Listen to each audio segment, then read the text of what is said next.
Flutter tutorial for beginners. If this guide helpful, don't forget to like and subscribe. First, open your terminal. Type Flutter Doctor to check the completeness of your Flutter data.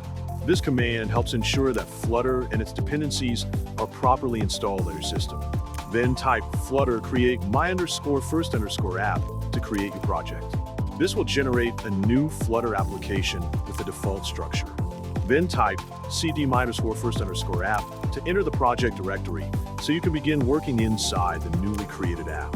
Then type code to open the project folder in Visual Studio Code, which will allow you to access and edit your Flutter files. Open the folder named lib, which contains the main code for your Flutter app. Then open the file named main.dart to access the coding center of your project. This is where you can begin modifying the app's behavior and design. Edit the code as desired, making the necessary changes for your application. Reopen the terminal and enter the following command to begin testing. Type Flutter run to run the program and launch the app in a connected device or emulator. Then type as needed for further interaction. Finally, your web application is already running.